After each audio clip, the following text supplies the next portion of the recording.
पाणी विना वापर आहे आणि दुसरी गोष्ट पाणी विना वापर आहे तर ते शेतकऱ्यांना पण दिला जात नाहीये.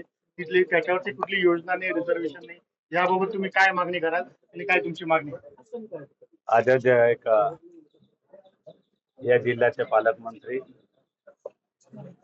साहेबांबरोबर आढावा बैठकमध्ये जेव्हा आपण विषय करतो जिल्ह्याच्या जेवढे धरण आहे त्याच्यामध्ये या जिल्ह्यात 13 धरण आहे आणि त्यापैकी त्याच्यामधलं आमचं आहे देहली धरण सुद्धा आहे आणि त्या देहली धरणमध्ये जोड 4 वर्षापासून पाणी भरतो आणि पाणी वाहून जातो. त्या पाणीला तिथे केनल नाही आणि म्हणून आज सुद्धा तसंच आहे आणि आज सर्वांना माहिती आहे का वरून पाणी नाही, पाऊस कमी असल्या कारणाने तो जर पाणी सोडला तर शेतकऱ्यांना त्याचा फायदा होईल आणि म्हणून या आढावा बैठकमध्ये मी मागणी केली असताना अधिकाऱ्यांनी सांगितले का त्याच्यावर योजना चालू आहे. पण मी तुम्हाला माहितीसाठी सांगतो की तिथे जे MJB ची योजना आहे जल जीवन मिशनची ते जोड 5 वर्षापासून योजना दिली आहे पण ते योजना नावासाठी आहे. त्या योजनाचा पाणी अक्कलकुवाला भेटणार आहे, वाण्याविरीला भेटणार आहे. पण अक्कलकुवामध्ये आता 5 वर्षापासून अक्कलकुवा वासी आमच्या रस्ता बघत आहे का आम्हाला पाणी भेटेल त्या धरणामधून.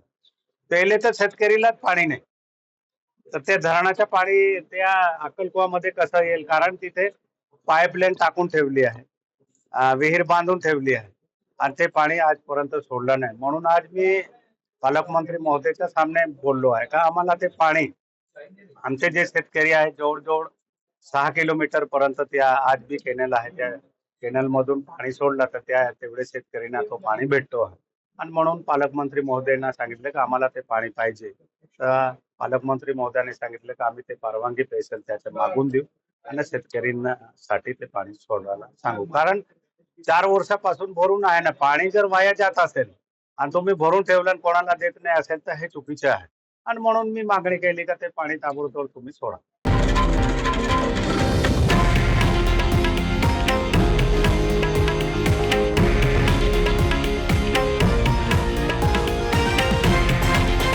हे आहे देशातील नंबर 1 न्यूज नेटवर्क आणि आपण पाहत आहात TV9 मराठी, एकमेव.